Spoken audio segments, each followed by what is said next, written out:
हे भगवान, अगर मेरी मेहनत में खोट हो तो मुझे और दुख दे, पर अगर सच्ची हो तो एक दिन मेरी भी बारी आए।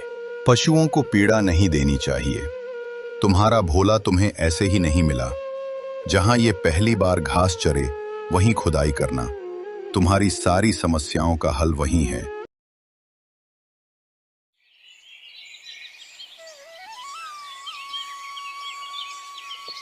सूरज की पहली किरण जैसे ही धनपुर गांव की छोटी सी नहर पर गिरी, हवा में रेत की तरह उड़ते धूल के कणों के साथ एक आवाज गूंजी, ठन ठन। ये आवाज थी गांव के लोहार प्रताप की, जो अपनी छोटी सी भट्टी के पास लोहे को ठोक ठोक कर आकार दे रहा था। उसके हाथों की त्वचा मेहनत से सख्त हो चुकी थी, लेकिन चेहरा एक अलग ही ताजगी से भरा था। इस चेहरे पर शिकन तक नहीं थी, क्योंकि वो जानता था कि मेहनत के बिना कोई फल मीठा नहीं होता। हर लोहे की अलग कहानी होती है। चौधरी का हल जरा ज्यादा घमंड से भरा होता है। गांव के लक्करहारे के कुल्हाड़ी की तेज धार की चर्चा और सरला काकी का तवा, उसमें तो पूरे परिवार की मेहनत छुपी होती है। कुछ ही दूरी पर उसकी पत्नी गीता खड़ी थी, जो दिन भर के श्रम के बावजूद अपनी आंखों में एक विशेष चमक लिए चलती थी। उसकी आंखों में हमेशा उम्मीद की झलक होती थी, भले ही कंधों पर बोझ हो। ये जी, अकेले क्या बड़बड़ा रहे हो? जरूर थक गए हो। जब भी थकान होती है, आप ऐसे ही अपने आप से बात करते रहते हो। आइए, थोड़ा आराम कर लीजिए, बाकी का काम मैं संभाल लूंगी। ये थकान नहीं है गीता, मैं तो बस अपने काम के बीच थोड़ा खुद से बात कर लेता हूँ। इससे मन को अच्छा लगता है। गीता थोड़ा मुस्कुराते हुए चुप हो गई।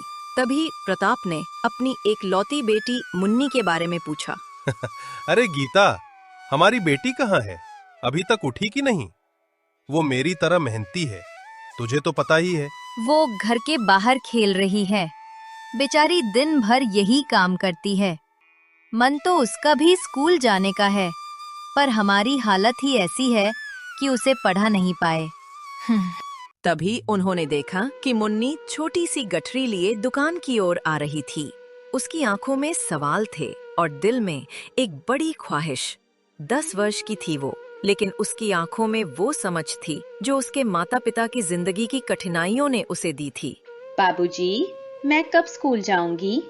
पास के गांव की लड़कियां रोज स्कूल जाती हैं। मैं भी तो पढ़ना चाहती हूँ। वहाँ कविता पाठ होता है, किताबें होती हैं। मैं भी सीखना चाहती हूँ। बेटी, तेरे बाबा की जिंदगी भी टूटी फूटी है, मगर देख, मैं फिर भी रोज मेहनत करता हूँ। तुझे भी पढ़ने का मौका मिलेगा, बस थोड़ा सब्र रख। मैं कोशिश कर रहा हूँ कि तुझे स्कूल भेज सकूं। आप बात तो सही कह रहे हो जी, लेकिन क्या हम हमेशा ऐसे ही गरीब रहेंगे? हम अपनी बेटी को स्कूल भी नहीं भेज पा रहे। प्रताप ने चुपचाप अपनी औजारों की पोटली उठाई और काम पर निकल पड़ा। उसने कोई जवाब नहीं दिया। उसे लगा कि इस घर की तकलीफें उसी के कंधों पर हैं। अगर वो सच्चाई और मेहनत से आगे बढ़ेगा तो एक दिन वो अपनी बेटी को स्कूल भेज सकेगा। गांव में सभी जानते थे कि प्रताप अपनी ईमानदारी और मेहनत से कमाता है। वो कभी किसी से कुछ नहीं मांगता। उसकी मेहनत ही उसकी पहचान थी। उसे विश्वास था कि एक दिन ये मेहनत उसे और उसके परिवार को हर दुख से मुक्ति दिलाएगी। कुछ ही दूरी पर उसकी नजरें गांव के 2 बिगडैल लड़कों मंगतू और शिवरा पर पड़ी, जो उसे देखकर मजाक उड़ा रहे थे। अबे देखो तो जरा, ये हमारे गांव का लोहे का रक्षक आ रहा है। देखो तो कैसे लोहे का राजा बन के घूम रहा है। हाँ हाँ, राजा नहीं, शायद किसी बड़े घर का नौकर बन जाए, वही इसके लायक है। प्रताप ने उनकी बातें अनसुनी कर दी। उसकी चुप्पी ने उन लड़कों का मजाक और तेज कर दिया, लेकिन प्रताप को इससे कोई फर्क नहीं पड़ा। वो जानता था कि उसका मार्ग सच्चाई का है और जो किसी के मार्ग में रुकावट डालते हैं, उनका खुद का रास्ता हमेशा अवरुद्ध रहता है। शाम होने से पहले प्रताप सेठ जगनदास के घर पहुंचा, औजारों की पोटली जमीन पर रखी और दरवाजे पर दस्तक दी। कुछ ही देर में सेठ जी बाहर आए। कहाँ मर गया था? इतनी देर क्यों लगा दी? तू क्या खुद को राजा समझता है जो इतने आराम से आया है? यही चलता रहा तो तुझे काम देना बंद कर दूंगा। सेठ जी, लोहा ठीक करने में समय लग गया। सोचा अधूरा काम आपके हाथ ना दूं, इसलिए देर हो गई। अच्छा, ऐसा है तो ये क्या है? ये हल तो अभी भी ठीक नहीं हुआ। जरूर तूने काम में गड़बड़ की है। शायद तूने जल्दबाजी में काम किया होगा, है ना? आप चाहें तो मैं दोबारा ठीक कर दूं सेठ जी, पर मैं कभी ईमानदारी नहीं छोड़ता। मैंने पूरी मेहनत से काम किया था। मौसम की वजह से लोहा गीला था, इसलिए शायद कुछ कमी रह गई। वही खड़ी थी सेठ की बेटी सरिता। शहर से लौटी थी, शिक्षित थी और उसका नजरिया बिल्कुल अलग था। पिताजी, प्रताप जी को देखिए।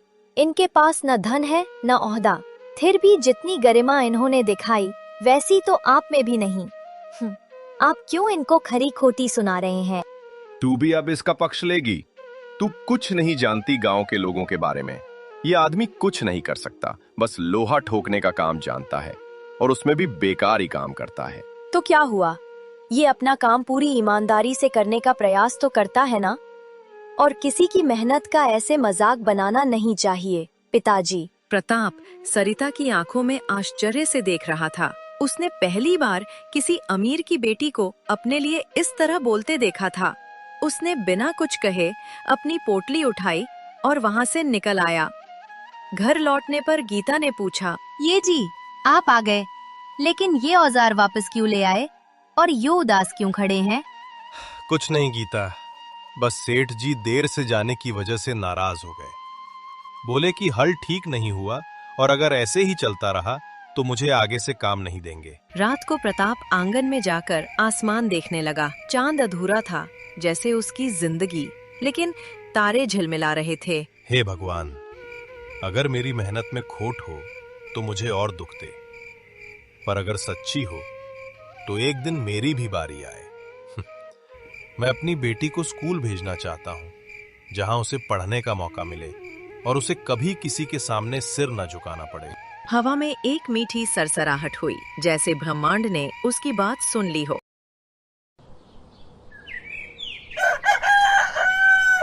अगली सुबह प्रताप जल्दी उठकर सेठ के हल को फिर से ठीक करने के लिए उनके घर गया। सेठ जी, आज मैं आपका हल ठीक करके लाया हूँ। इसमें अब कोई कमी नहीं है। ठीक है, आज काम ठीक लग रहा है, लेकिन आइंदा से देरी मत करना, नहीं तो अगली बार से तुझे काम नहीं मिलेगा। ठीक है सेठ जी, आगे से ध्यान रखूंगा। और हाँ सेठ जी, आज कोई और काम है क्या आपके पास? आज नहीं है, तू बाग में आना, जब होगा मैं तुझे बोल दूंगा। सेठ से ये सुनकर प्रताप भारी मन से घर की ओर निकला। रास्ते में उसने 2-3 और घरों में काम के लिए पूछा, लेकिन कहीं से कुछ नहीं मिला। खाली हाथ घर लौटने पर गीता ने उसे देखकर कहा, ये जी, आज फिर क्या हुआ जो उदास होकर आए हो? सेठ जी ने फिर कुछ कहा क्या? ऐसा कुछ नहीं है गीता, तुम तो जानती ही हो हमारे हालात कैसे हैं। इस हालत में अगर काम नहीं मिले तो जिंदगी और मुश्किल हो जाती है। आप ठीक कह रहे हो जी, लेकिन आप कुछ और काम क्यों नहीं करते? आजकल लोहार को काम कम मिलने लगा है। बहुत से अमीरों के पास तो अब मशीनें आ गई हैं। मशीन से कहाँ काम अच्छा होता है गीता, हाथ की मेहनत की बात ही अलग होती है। लेकिन लोग ये बात कहाँ समझेंगे। इस आधुनिकता ने मानो हम जैसे गरीबों की रोजी रोटी ही छीन ली है। गीता ने उसकी आंखों में गरीबी का दुख और परिवार के लिए कुछ न कर पाने की चिंता देखी। छोड़िए ना इन सब बातों को, हम कर लेंगे कुछ ना कुछ। आप बस सच्चे मन से काम कीजिए, भगवान जरूर हम पर कृपा करेंगे। प्रताप ने कोई जवाब नहीं दिया और चुपचाप बाहर निकल गया। वह गांव में कुछ काम की तलाश में निकला। पहले सेठ जगन्दास के पास गया और दरवाजे पर दस्तक दी। सेठ बाहर आए और ऊंची आवाज में बोले, क्यों रे प्रताप, अब क्या लेने आया? पैसे लेने आया है क्या? तुझे तो मैंने पहले ही पैसे दे दिए थे, अब क्या चाहिए? जी सेठ जी, आपने पहले ही दे दिए थे। मैं पैसे मांगने नहीं आया, मुझे कुछ और काम चाहिए था। अगर आपके पास कोई मजदूरी का काम है तो दीजिए, मुझे पैसों की बहुत जरूरत है। मजदूरी का काम? तू क्या अब ये सब करने लगा? तुझे आता भी है? सेठ जी, पहले कभी किया तो नहीं, लेकिन मैं कर लूंगा। इन दिनों लोहार का काम अच्छा नहीं चल रहा। बारिश की वजह से लोहा गीला हो जाता है और लोग काम नहीं दे रहे। तो क्या मैं तुझे ऐसे ही काम पर लगा दूं? तुझे लोहा ठोकने के सिवा कुछ आता ही नहीं। चला जा, यहाँ कोई काम नहीं है तेरे लिए। जो भी काम है वो मैंने दूसरे मजदूरों को दे दिया है। मेरा समय बर्बाद मत कर। प्रताप को बुरा लगा और वह गांव के बाजार तक गया। एक दुकानदार से पूछा, अरे भाई, मेरे लायक कुछ काम है क्या? मुझे बहुत जरूरत है। अरे प्रताप, तू काम मांगने आया? लोहार का काम छोड़ दिया क्या? नहीं भाई, इन दिनों कुछ काम नहीं मिल रहा, बस इसीलिए तुमसे पूछने आया। अच्छा, लेकिन मेरे पास तो ऐसा कोई काम नहीं है। तू सेठ जगनदास के पास जाना, उनके पास तो काम होते हैं। वैसे भी तू उनके घर आता जाता रहता है। अरे भाई, गया था लेकिन कुछ नहीं मिला। वो बड़ा सेठ है, उनके पास काम करने वालों की कमी नहीं। भला मुझे क्यों काम देंगे? वो कई लोगों से काम मांगा लेकिन कहीं कुछ नहीं मिला। थक हार कर वो घर की ओर निकला। घर पहुंचते ही गीता और मुन्नी उसका बेसब्री से इंतजार कर रहे थे। ये जी, आप बिना बताए कहाँ चले गए थे? हम तो डर गए थे। आपको कुछ हो गया तो हम कैसे रहेंगे? अरे मुझे क्यों कुछ होगा? मैं तो काम मांगने गया था, लेकिन कहीं कुछ नहीं मिला। ऊपर से लोहार के काम में मेरी कमर में दर्द होने लगा है। थोड़ा चलने पर दर्द से जान निकल जाती है। बाबूजी, आप लोहार का काम छोड़ दीजिए। माँ और मैं कुछ ना कुछ करके घर चला लेंगे। जब तक आपका कमर का दर्द ठीक नहीं होता, आप आराम कीजिए। नहीं बेटी, तुझे पढ़ने का मौका मिलेगा। तू बस सब्र रख, मैं और तेरी माँ सब संभाल लेंगे। जा, रसोई में खाना रखा है, कुछ खा ले। मुन्नी के अंदर जाने के बाद गीता ने पूछा, ये जी, मुन्नी अंदर चली गई। अब खुलकर बताइए, आप इतने परेशान क्यों हैं? क्या बताऊं गीता, दिन ब दिन काम कम मिल रहा है। मैं कोई दूसरा काम भी नहीं जानता। ऊपर से अपनी बेटी को स्कूल भेजने का सपना है, लेकिन पैसे ही नहीं जुटा पाता। जैसे तैसे दिन का गुजारा निकाल लेता हूं, और लोहार के काम में इतनी मेहनत करनी पड़ती है कि अब शरीर में पहले जैसी ताकत नहीं बची। आप इतना परेशान मत होइए। आपको परेशान देखकर बेचारी मुन्नी टूट जाती है। हम मेहनत कर रहे हैं, थोड़ा और कर लेंगे, कभी तो हमारा दिन आएगा। लेकिन कब गीता? इतने वर्षों से तो वही उम्मीद पर हूं, पर कुछ अच्छा होता ही नहीं। मुझे मुन्नी को स्कूल भेजना है, घर की मरम्मत करनी है, तुम लोगों को अच्छे कपड़े, अच्छा भोजन देना है, लेकिन ये सब मुझसे नहीं हो पा रहा। सब हो जाएगा, आप हौसला रखिए। इन दिनों बारिश का मौसम है। बारिश में सबके घरों में थोड़ी तंगी आती ही है। हाँ, ये बारिश किसी के लिए अच्छी है तो किसी के लिए बुरी। किसान खुश है, लेकिन मेरा काम तो बुरा ही चल रहा है। इन बातों के बाद दोनों भावुक हो गए। गीता उदास मन से रसोई में चली गई और प्रताप घर के कुछ कामों में व्यस्त हो गया। थोड़े समय बाद अंधेरा हुआ और जोरों की बारिश शुरू हो गई। बारिश की वजह से उनकी जिंदगी की समस्याएं और बढ़ गईं। ये जी, आज फिर बारिश हो गई। हाँ, अगर ऐसे ही बारिश होती रही तो हमारा गुजारा मुश्किल हो जाएगा।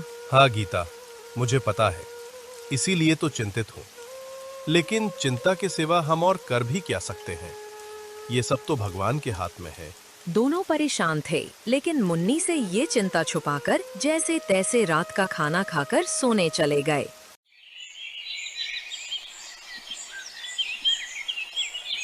अगली सुबह प्रताप सबसे पहले उठा। आसमान साफ था, लेकिन काम मिलेगा या नहीं ये सोचकर वो परेशान था। तभी गीता बाहर आई और बोली, मैं एक बात सोच रही थी।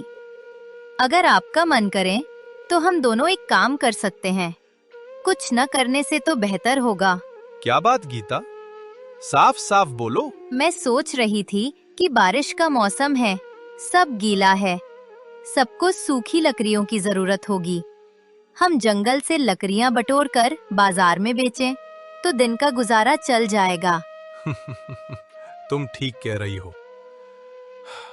लेकिन तुझे ये करने की जरूरत नहीं। दोनों इसमें व्यस्त रहेंगे तो मुन्नी की देखभाल कौन करेगा? वो सिर्फ 10 साल की है। ठीक है, लेकिन आपके शरीर में तो दर्द है, क्या आप अकेले कर पाएंगे? मैं कर लूंगा गीता। इतना सा दर्द मुझे मेरी जिम्मेदारी से नहीं रोक सकता। और वैसे भी कुछ ही दिनों की बात है, जब लोग फिर से लोहार का काम देंगे तब तू भी मदद कर देना। ठीक है जी, आप पहले कुछ खाना खा लीजिए, फिर लकड़ियां ढूंढने जाइए। मैं मुन्नी को खाना खिलाकर घर के काम में लग जाऊंगी। थोड़े समय बाद प्रताप जंगल की ओर निकल पड़ा। कुछ समय बाद उसने इधर उधर से लकड़ियां जमा की और थकान के मारे एक पेड़ के नीचे आराम करने बैठ गया। तभी उसने देखा कि एक साधु महाराज पेड़ के नीचे ध्यान लगा रहे थे। वो उनका ध्यान भंग नहीं करना चाहता था, इसलिए वहां से जाने लगा। लेकिन साधु महाराज ने उसे पुकारा। बेटा, शायद तुम बहुत थक गए हो, आओ थोड़ा विश्राम कर लो। प्रताप रुक गया और हैरानी से बोला, प्रणाम स्वामी जी। आपको कैसे पता कि मैं थका हुआ हूं और आराम करना चाहता हूं? बेटा, मैंने तो बस अनुमान लगाया, बाकी सब प्रभु जानते हैं। आओ यहाँ बैठो। स्वामी जी, आप क्या रोज यहाँ तप करते हैं? हाँ बेटा, प्रकृति की गोद में ध्यान लगाने से मन प्रसन्न हो जाता है। लेकिन तुम्हें देखकर लगता है कि तुम अपनी जिंदगी से खुश नहीं हो। नहीं स्वामी जी, मैं बस रोज की मुश्किलों की वजह से थोड़ा परेशान रहता हूँ, लेकिन अपने परिवार के साथ बहुत खुश हूँ।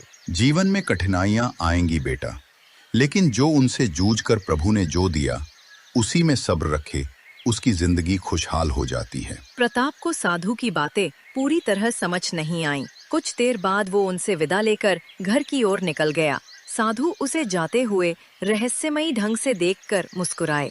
प्रताप ने जमा लकड़ियां एक ढाबे वाले को बेच दी और उसे 100 रुपए मिले। घर लौटकर उसने गीता से कहा, ये लो गीता, आज लकड़ियां बेचकर 100 रुपए मिले। जानता हूं कम है, लेकिन इससे जो मिले राशन ले आना। चाहता था और लकड़ियां जमा करूं, लेकिन बहुत थक गया था।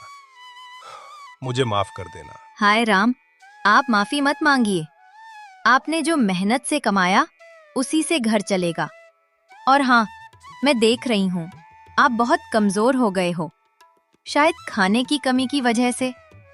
आप अपने पेट काटकर हमारे लिए बचाते हो। ऐसी बात नहीं है गीता, मैं कमजोर नहीं हूं, बस उम्र बढ़ रही है और माँ बाप अपने बच्चे के लिए कुछ भी कर सकते हैं। इसीलिए अपनी बेटी का पालन पोषण कर रहा हूं, ताकि उसकी जिंदगी मेरी तरह ना हो। तभी मुन्नी खेलकर घर लौट आई। प्रताप ने उससे पूछा, बेटी, तू मुझसे नाराज तो नहीं? मैं तुझे अभी तक स्कूल नहीं भेज पाया। तुझे भी पढ़ने की इच्छा होगी ना? नहीं बाबूजी, मुझे आपसे कोई शिकायत नहीं। मैं तो बस आपके और माँ के चेहरे पर हंसी देखना चाहती हूँ। लेकिन हाँ, स्कूल जाने की इच्छा तो है। पास के गांव की लड़कियां किताबें पढ़ती हैं, मैं भी पढ़ना चाहती हूँ। प्रताप भावुक हो गया, लेकिन अपनी आंसुओं को रोका। तीनों ने दोपहर का खाना खाया और मुन्नी फिर से गांव के बच्चों के साथ खेलने चली गई। प्रताप लकड़ियां जमा करने जंगल जाने को तैयार हुआ। आप कहाँ जा रहे हो? अभी तो थके हुए थे ना? थोड़ी और लकड़ियां जमा कर लूं, थोड़े और पैसे आएंगे तो मुन्नी के लिए कुछ कर पाऊंगा।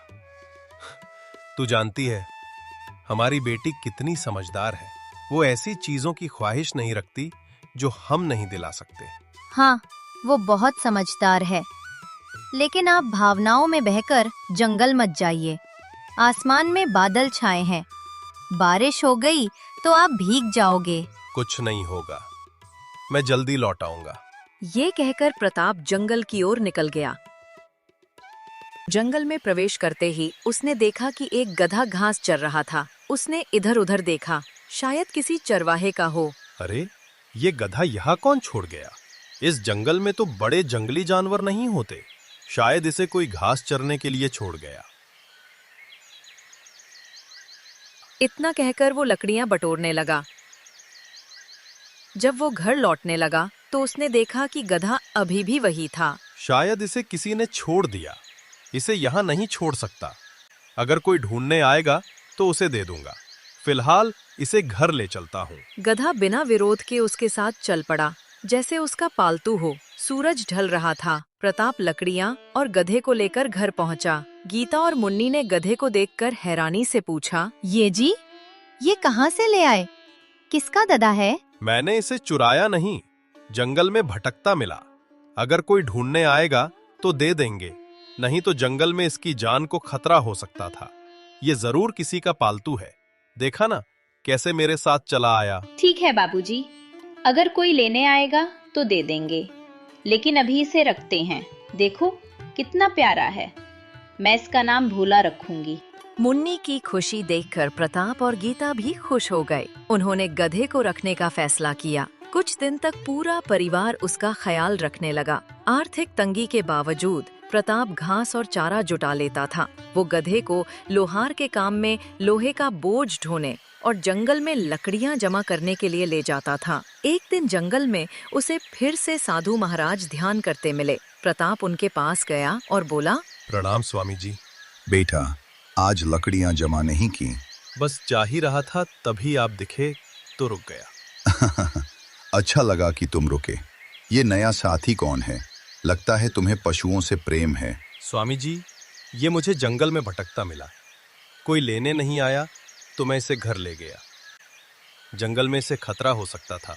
तुमने ठीक किया बेटा, लेकिन तुम इससे बोझ ढुलवाते हो। क्या ये उचित है? तुम इसे बचाने ले गए थे, पर अब उसे पीड़ा दे रहे हो। प्रताप हैरान रह गया। मैंने इसके बारे में नहीं सोचा स्वामी जी, मुझसे भूल हो गई, मुझे क्षमा करें। लेकिन आपको कैसे पता कि मैं इससे काम लेता हूँ? ये सब प्रभु जानते हैं, मैं तो उनका दास हूँ। पशुओं को पीड़ा नहीं देनी चाहिए, नहीं तो पशुपति क्रोधित होंगे। ठीक है स्वामी जी, अब से मैं इसका अच्छे से ख्याल रखूंगा। इतना कहकर प्रताप कुछ लकड़ियां लेकर घर लौट गया। घर पहुंचकर उसने गीता को साधु की बात बताई। गीता ने साधु की बात का सम्मान करते हुए चुपचाप सहमति जताई। कुछ दिन बाद रोज की मेहनत और कठिनाइयों से परेशान होकर प्रताप फिर साधु महाराज से मिलने गया। स्वामी जी, मैं रोज की मेहनत और आर्थिक परेशानियों से टूट चुका हूँ। मेरी बेटी स्कूल जाना चाहती है, लेकिन मैं उसे पढ़ा नहीं पा रहा। पता नहीं भगवान की कृपा कब होगी। कोई मार्ग दिखाइए। बेटा, भगवान सही समय पर सब देंगे। बस मेहनत और अच्छे कर्म करो। पुण्य की आशा मत रखो। तुम्हें लगता है तुम खुद मेरे पास आए? नहीं, ये तुम्हारे अच्छे कर्म हैं जो प्रभु ने तुम्हें यहाँ लाए। और हाँ, तुम्हारा भोला तुम्हें ऐसे ही नहीं मिला। ये तुम्हारे अच्छे कर्मों का फल है। इसे जंगल के दक्षिण में चराने ले जाओ। जहाँ भोला पहला घास चरे वहां खुदाई करना। तुम्हारी सारी समस्याओं का हल मिल जाएगा। प्रताप को साधु की बात समझ नहीं आई। घर लौटकर उसने गीता को सब बताया। गीता ने कहा, साधु महाराज की बातों में जरूर कोई गहरा अर्थ होगा। आप जल्दी उनके बताए अनुसार जाइए। प्रताप भोला को लेकर जंगल के दक्षिण में गया। वहाँ भोला कुछ चट्टानों के बीच घास चरने लगा। प्रताप ने वहाँ कुदाल से खोदना शुरू किया। थोड़ी देर बाद उसे सोने के सिक्कों से भरा एक घड़ा मिला। उसकी आंखें फटी की फटी रह गईं। खुशी के आंसू छलक पड़े। उसे लगा जैसे उसकी सारी मेहनत का फल मिल गया। वो धन लेकर घर की ओर चल पड़ा। रास्ते में साधु महाराज को धन्यवाद देने गया, लेकिन वे कहीं नहीं मिले, जैसे चमत्कारिक ढंग से गायब हो गए हों। प्रताप ने सोचा शायद भगवान ने उसकी मदद के लिए उन्हें भेजा था। घर पहुंचकर उसने गीता और मुन्नी को सब बताया और घड़ा दिखाया। पूरा परिवार खुशी से झूम उठा। प्रताप ने मुन्नी से कहा, बेटी, अब तुझे स्कूल जाने से कोई नहीं रोकेगा। मैं तुझे अच्छे से पढ़ाऊंगा। तू अपनी इच्छा पूरी कर, जो चाहे वो बन। बाबूजी, मैं पढ़कर कृषि वैज्ञानिक बनूंगी और गांव के किसानों की मदद करूंगी। प्रताप ने मन में ठाना कि वो इस धन का सदुपयोग कर अपने परिवार की जिंदगी सुधारेगा। सबसे पहले वो मुन्नी को स्कूल भेजने की तैयारी शुरू करेगा। उसने भगवान को मन ही मन धन्यवाद दिया, क्योंकि अब उनकी सारी परेशानियां खत्म होने वाली थीं।